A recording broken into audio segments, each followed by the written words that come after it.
Irmãos amados, vamos abrir a palavra de Deus no livro de Provérbios, capítulo 24, o versículo 16. Como o texto está na tela, eu peço à igreja para ler comigo, por favor.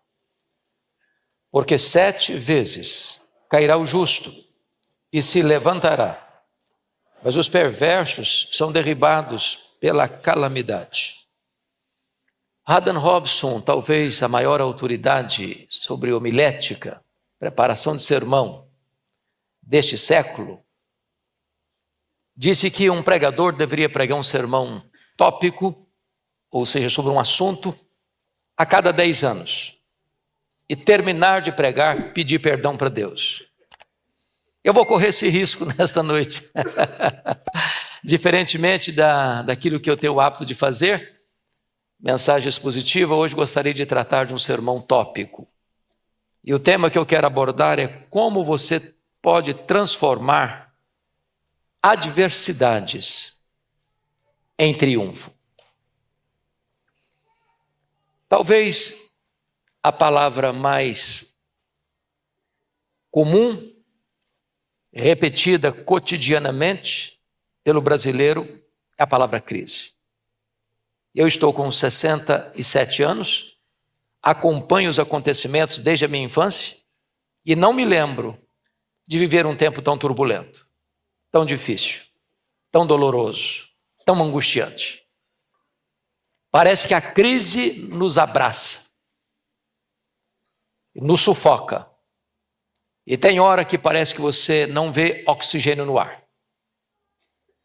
Parece que estamos completamente atordoados por essas crises. Porém, o cristão, o justo, ele não vive governado pelas circunstâncias. O destino da nossa vida não está nas mãos dos poderosos deste século, nem mesmo das circunstâncias à nossa volta, nem mesmo dos sentimentos que às vezes assaltam o nosso coração. A nossa vida está nas mãos do Deus Todo-Poderoso. O apóstolo Paulo, preso em Roma, numa circunstância adversa, afirmou: tudo posso naquele que me fortalece.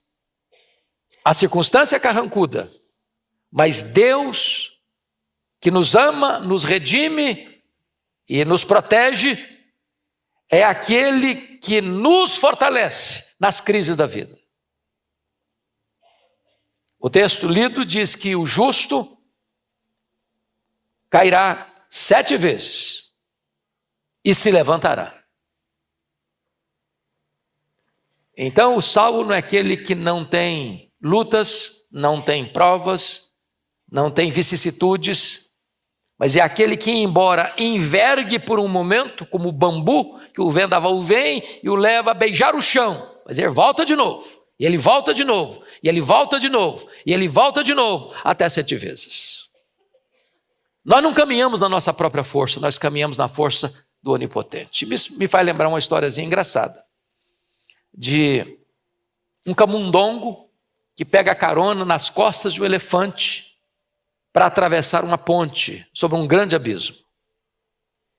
E quando o elefante está atravessando, e no meio do abismo, a ponte balança, chacoalha toda. E quando chegam do outro lado, o camundongo voltou para o elefante e disse: rapaz, nós chacoalhamos aquela ponte, hein? Às vezes nós nos sentimos como um camundongo na força de um elefante. A força não é nossa, a força vem de Deus. Na vida há tempos difíceis e há tempos de gozo e alegria. Diz Eclesiastes que há tempo de ganhar e tempo de perder. Há tempo de sorrir e tempo de chorar. Há tempo de nascer e há tempo de morrer. Há tempo de sol, há tempo de chuva. Há tempo de comemoração, há tempo de gemido. Então a vida não é composta apenas de coisas sorridentes. Também tem vales, também tem provas, também tem lutas. Mas o nosso Deus transforma tragédias em triunfo. Eu gostaria de deixar com vocês algumas lições para o nosso enlevo nesta noite. A primeira coisa que eu destaco é que nem todos aprendem com as adversidades. Há um ditado popular muito conhecido aqui no Brasil: quem não vem pelo amor, vem pela dor. Isso não é verdade, teologicamente aprovado. O que traz o homem a Deus não é a dor. O que traz o homem a Deus é a graça.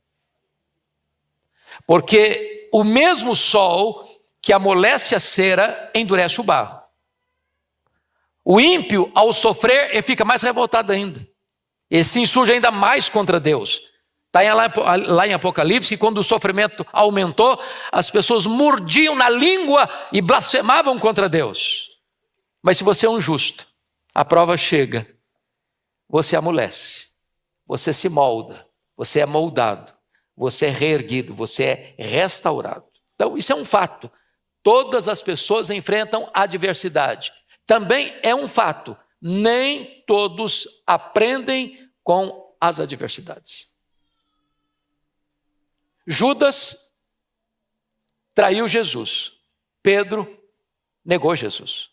Judas cometeu suicídio. Pedro foi restaurado por Jesus. Você olha 10 leprosos, todos são curados.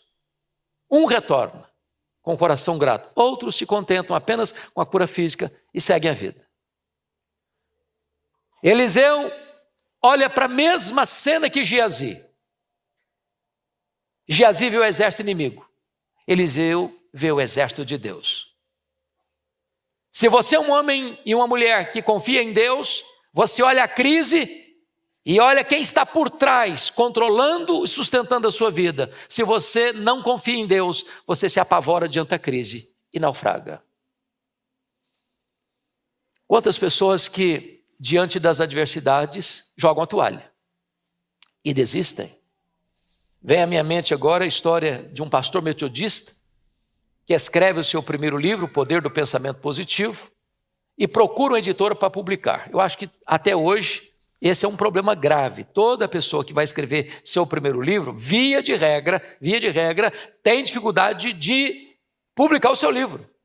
As editoras olham do ponto de vista comercial, elas não querem fazer um contrato de risco, elas não querem enfrentar uma situação de investir numa obra e não saber se essa obra vai dar certo. Então ele escreveu o livro, bateu em várias portas, nenhuma editora se interessou pelo livro. Ele chegou em casa frustrado, jogou os rascunhos do livro no lixo e disse: no lixo vão ficar os meus sonhos de escritor. Dona Ruth, sua mulher, mais crente e mais otimista do que ele, como via de regra as mulheres são, disse: eu acredito nos seus sonhos e vou lutar por eles. Pega o rascunho do lixo, bate em outras portas, encontrou uma editora que se interessou pelo livro. Este livro já vendeu mais de 40 milhões de exemplares. Um dos maiores best-sellers da literatura. Estavam no lixo. Então, se você encontra uma porta fechada, se você encontra uma adversidade, não jogue a toalha, não desista, porque Deus é poderoso para transformar a adversidade em triunfo. Este é o seu Deus. Este é o nosso Deus. Me permita ilustrar de uma maneira simples. Havia um homem ébrio, bêbado, que bagunçou a família, desperdiçou os recursos, maltratou a esposa, maltratou os filhos, e tinha 2 filhos. Esse homem morreu.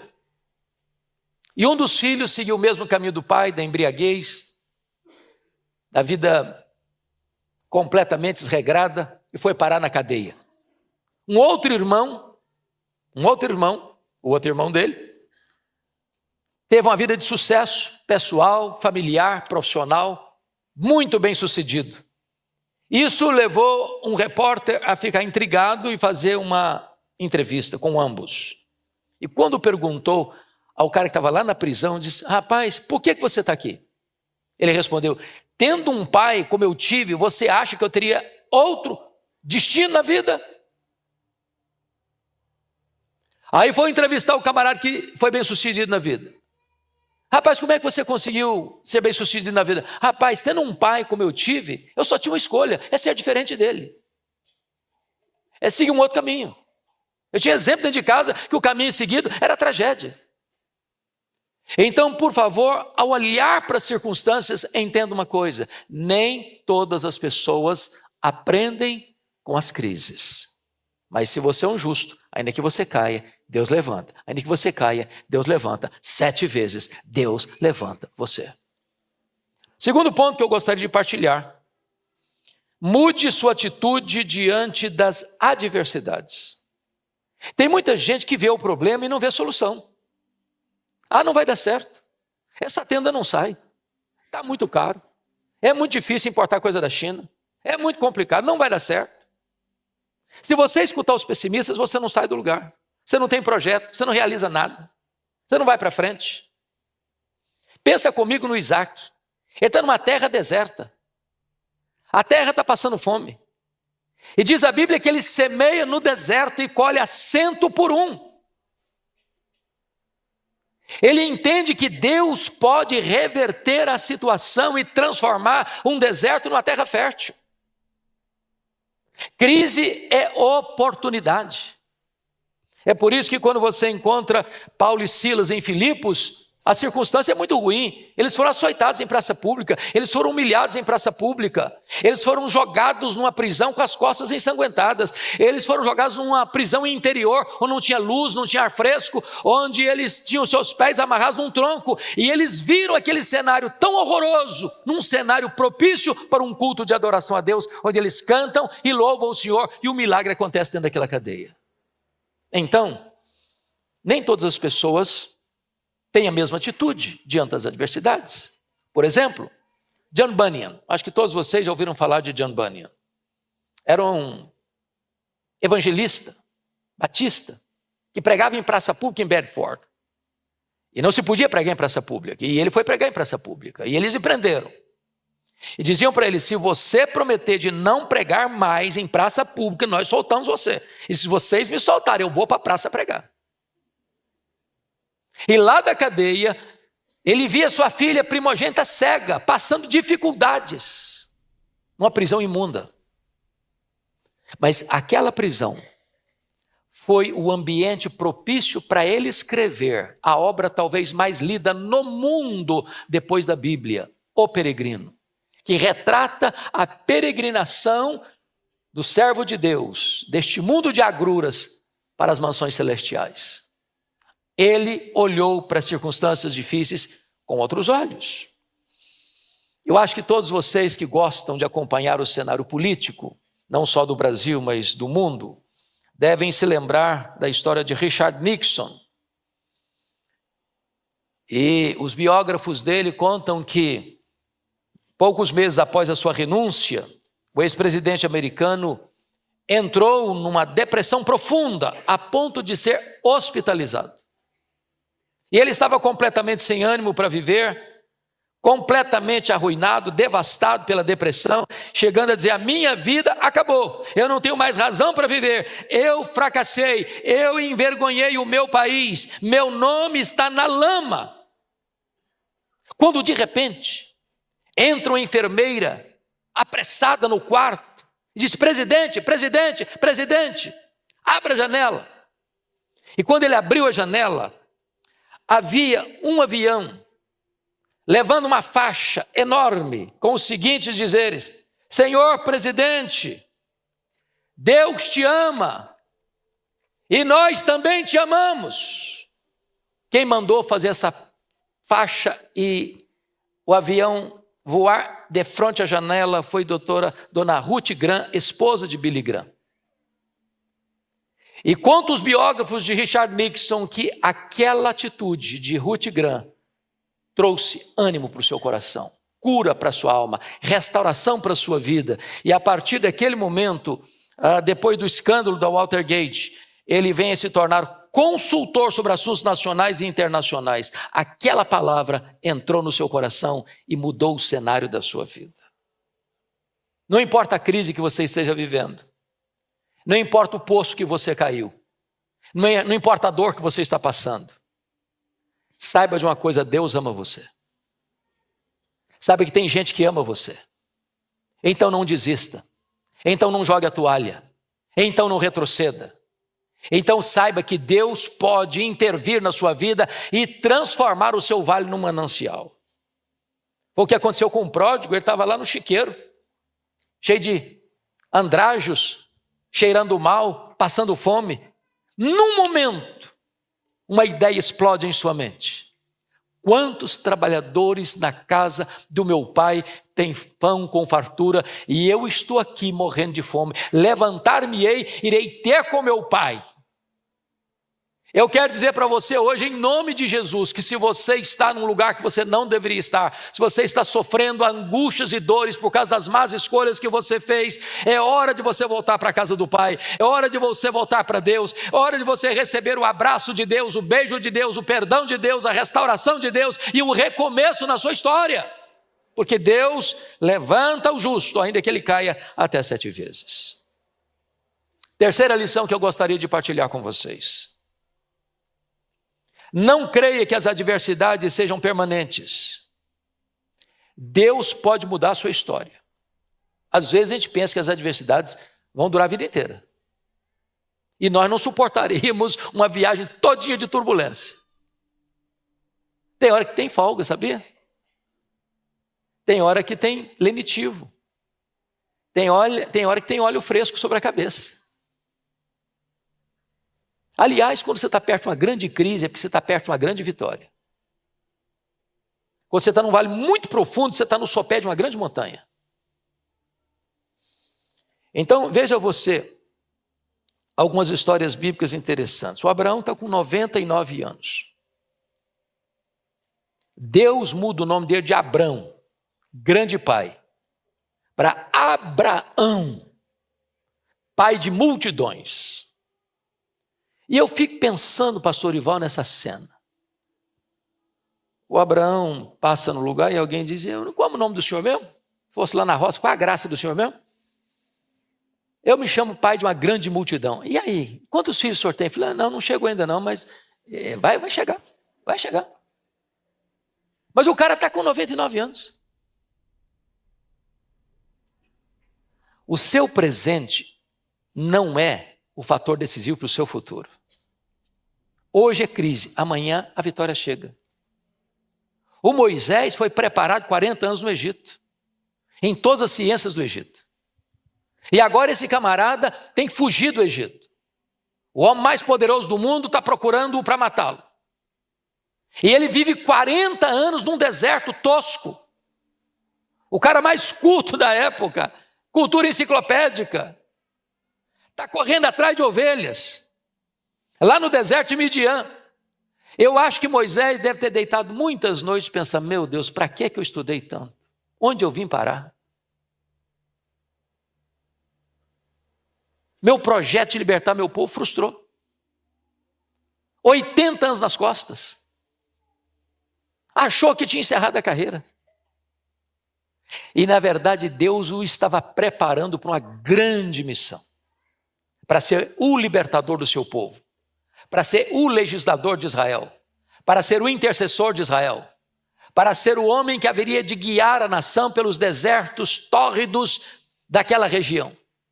Entenda uma coisa, Deus pode mudar o cenário, porque as adversidades não são permanentes. Eu fico pensando, presbítero Daniel, presbítero Milton, que quando Paulo foi levado, depois de ser rejeitado em Jerusalém, para Tarso, para a casa dele, de volta para a terra dele, ele ficou lá quanto tempo? 10 anos, no molho, no anonimato, no esquecimento. Quem sabe algumas dúvidas entraram no coração dele, algumas perguntas chegaram à mente dele. Meu Deus, será que é isso? Será que os sonhos acabaram? 10 anos sem holofotes para um cara que sonhava ser líder. Mas de repente, Deus muda o cenário. Acontece um avivamento em Antioquia da Síria. O Barnabé vai para lá, lembra dele, vai e o apanha, o leva para Antioquia, e a partir daí a história não só de Paulo muda, a história da igreja muda, a história das nações muda, a história da missiologia muda, porque as crises não são permanentes. Eu fico pensando que quando João foi para a ilha de Pátimos, meus irmãos, João era um homem de aproximadamente 90 anos, numa colônia penal, numa ilha vulcânica. Os seus pares estão morrendo, crucificados, queimados, flechados, crucificados. A igreja está sofrendo terrivelmente. Parecia o fim. Mas as crises não são permanentes, as adversidades não são permanentes, e de repente Deus o leva para ter uma contemplação de Deus no trono, do Cordeiro com o livro na mão, e com a história sob o controle de Deus, e Deus reverte a situação. Eu não sei qual o tamanho da crise que você está vivendo hoje, meu irmão, mas Deus pode reverter essa situação. Deus pode. Às vezes as pessoas não acreditam em você. Às vezes as pessoas olham para você e acham que você nunca vai conseguir. Carimbam você. Me permita aqui um dado muito curioso que saiu na revista Time em abril de 1986. O artigo publicado tinha o título Homens sem perspectiva de futuro. Primeiro nome da lista, Beethoven. Esse jovem tem uma maneira estranha de manusear o violino. Prefere tocar suas próprias canções ao invés de aprimorar suas técnicas. Seu professor o qualificou sem esperança como compositor. Ludwig van Beethoven, um dos maiores músicos da história. Segundo nome da lista, Walt Disney. Foi despedido por um editor de um jornal por falta de criatividade. Walt Disney foi à falência várias vezes. E hoje ninguém precisa falar do sucesso do seu empreendimento. Não estou entrando no mérito aí se é bom ou ruim, não. Thomas Alva Edison. Seu professor disse que ele era muito estúpido para aprender qualquer coisa. Mas ele se tornou o maior cientista de todos os tempos. Albert Einstein. Albert Einstein, sua tese de doutorado em Bonn foi considerada irrelevante e sofisticada. Alguns anos depois de ser expulso da Escola Politécnica de Zurique, tornou-se o pai da teoria da relatividade. Quem hoje tem dúvidas da grandeza de Albert Einstein?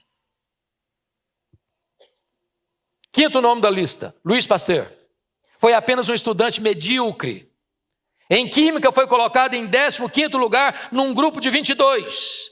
Mas foi ele quem inventou a penicilina. Sexto nome da lista, Henry Ford. Primeiro homem a fabricar carros em série. Foi à falência 5 vezes antes de ser bem sucedido em seus negócios. Para fechar, um fato muito curioso. Carta a Jesus. Um consultor de relações humanas manda uma carta para Jesus. Isso aqui, obviamente, história com E. Dizendo para ele sobre os discípulos dele, em quem Jesus deveria ter confiança. E foi esse o resultado da carta. Pedro é um indivíduo muito instável emocionalmente. Vai ser um problema para o grupo. Então, esse Pedro não é confiável. Bom, André, disse o consultor, esse não tem nenhuma liderança. Tiago e João, bom, esses estão colocando seus interesses sempre em primeiro lugar. São egoístas e por isso inadequados para o trabalho.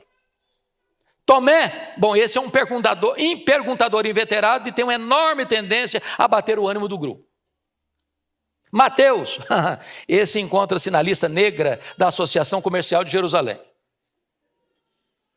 Simão Zelote, bom, esse é de um partido de esquerda radical.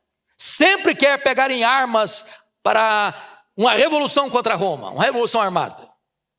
Bom, Tadeu e Bartolomeu têm uma forte tendência para a depressão. Então diz a carta, porém um de seus candidatos apresenta um forte potencial.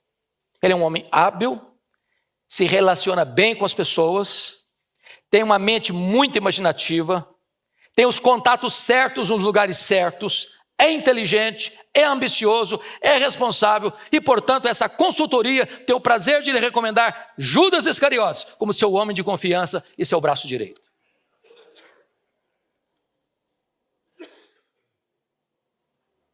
Se as pessoas não acreditam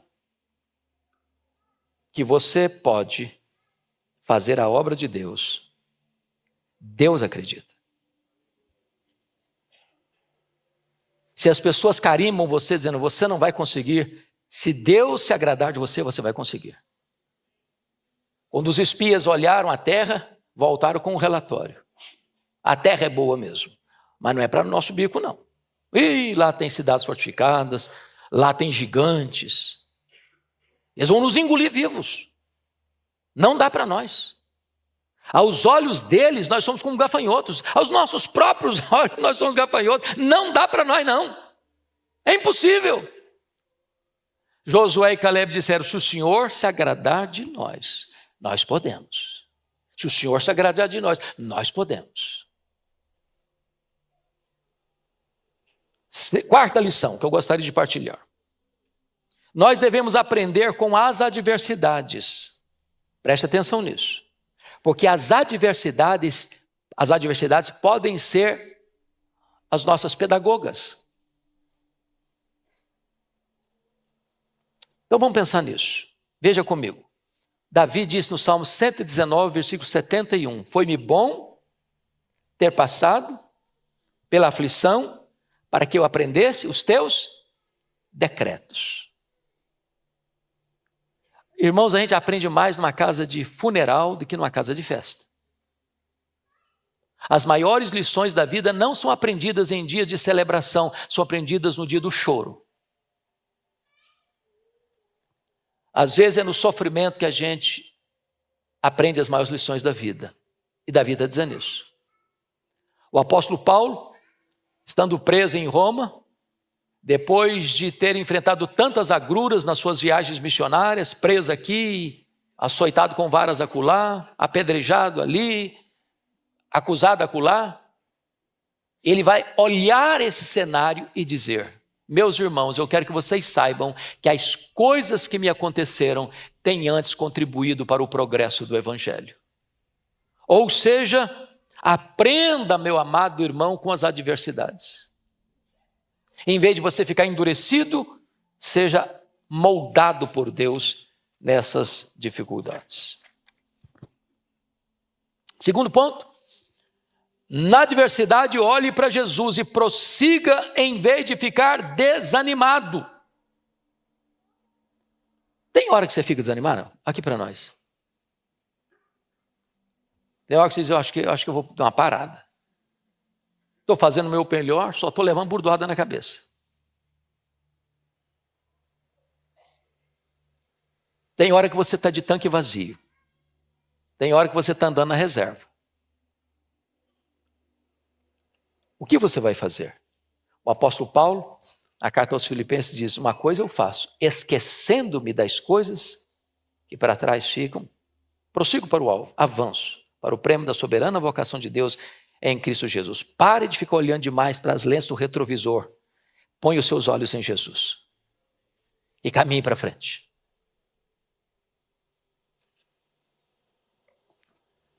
Quando as tempestades estavam assolando o barco dos discípulos no mar da Galileia, e Jesus caminha sobre o mar, a primeira palavra de Jesus para aquelas pessoas foi esta: tem de bom ânimo.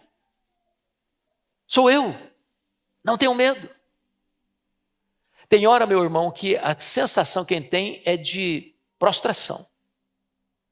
Jogar a toalha, entregar os pontos, não lutar mais. Mas o Senhor Jesus está aqui nesta noite dizendo para você, tenha bom ânimo. Eu estou aqui. Tenha medo não. Mas isso vale não só na vida espiritual, isso vale também até na vida profissional. Deixa eu fazer uma pergunta aqui. Tem vendedor aqui hoje? Vendedor, profissão vendedor. Você vende? Ok. Beleza. Então escuta essa aqui. Estudo realizado pela National Retail Dry Goods Association. Ele chegou à seguinte conclusão. 48% de todos os vendedores fazem a primeira tentativa de vender e param. Não deu certo, o cara não quis. Bom, se não quis, você não vai vender porque não quer. 48%. 25% de todos os vendedores fazem 2 tentativas de vender e param. Terceiro, 15% de todos os vendedores fazem 3 tentativas de vender e param. 12% de todos os vendedores persistem. 12% de todos os vendedores realizam 80% de todas as vendas que são realizadas. Em outras palavras, não desista ao sinal da primeira dificuldade. Não retroceda diante do primeiro problema. Você caiu, está na hora de levantar. Caiu de novo, levanta outra vez. Caiu terceira vez, está na hora de eu levantar de novo. O justo cai e levanta até 7 vezes. E 7 é o número ideal, é o número perfeito. Onde há um coração quebrantado, onde há disposição de aprendizado, onde você está olhando para Deus, onde você compreende que Deus é que está no controle da situação, Deus dá força para você se levantar, botar o pé na estrada e continuar caminhando. Bom, permita-me encorajar você a não retroceder. E eu gostaria de dar mais um dado histórico, para mim importante. Eu digo importante porque eu amo política desde a minha infância. Acho que vocês todos sabem que meu grande sonho de juventude era ser político e advogado. Até que Deus me chamou para o ministério, eu desisti. Mas acompanho o político com muito interesse até hoje. E sofro demais por isso. Talvez uma das pessoas para mim mais incríveis na história chama-se Abraham Lincoln, 16º presidente dos Estados Unidos. Então escute a história dele. Hoje Lincoln é tão conhecido que o nome dele é comemorado nas ruas, em avenidas, em bancos, em carros, em universidades. Mas Abraham Lincoln, aos 22 anos, fracassou em seus negócios. Aos 23 anos foi derrotado para a legislatura. Aos 24 anos, novamente fracassou em seus negócios. Aos 25 anos foi eleito para a legislatura. Aos 27 anos foi vítima de um colapso nervoso.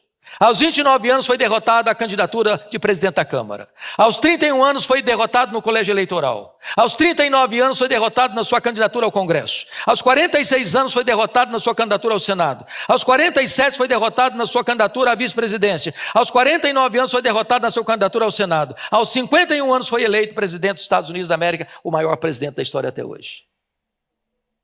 Eu não sei se eu fosse candidato com tanta derrota, se eu continuaria. Não jogue a toalha em nome de Jesus. Não desista.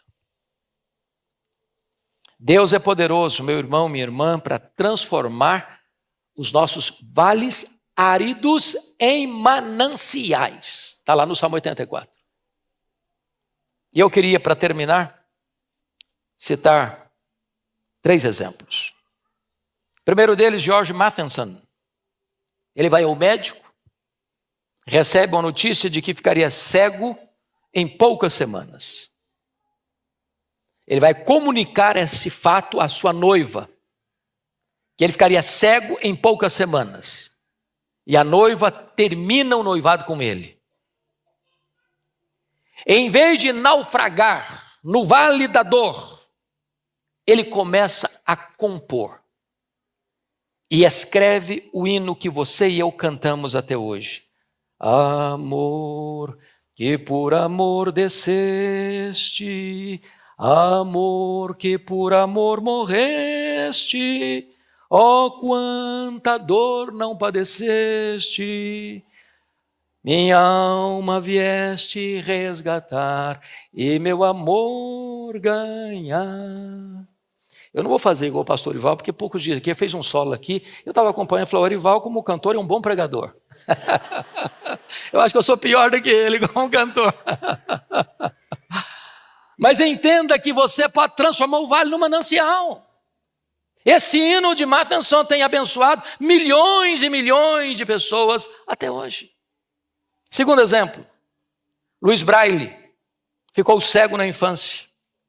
Foi levado para um instituto de cegos. Depois de jovem, criou o sistema de leitura Braille, propiciando aos cegos a possibilidade da leitura e do conhecimento. Ele poderia ter fundado na cegueira e dizer, acabou a minha vida. Mas ele usa aquela realidade para se tornar uma bênção para o mundo. E finalmente, Fanny Crosby. Fanny Crosby é a maior compositora cristã de todos os tempos. Essa mulher viveu 92 anos. Essa mulher ficou cega na 6ª semana de vida, por um erro médico. Essa mulher compôs mais de 4.000 hinos. Essa mulher cantou basicamente todos os seus hinos de cor. E todos nós cantamos os hinos que ela compôs. Que segurança tem em Jesus. A Deus demos glória por seu grande amor. Quer estar ao pé da cruz, que é tão rica fonte. Ela transformou um vale num manancial. Então, permita dizer a vocês que Deus pode mudar a nossa sorte. A crise não é permanente. Se você cair, Deus levanta você.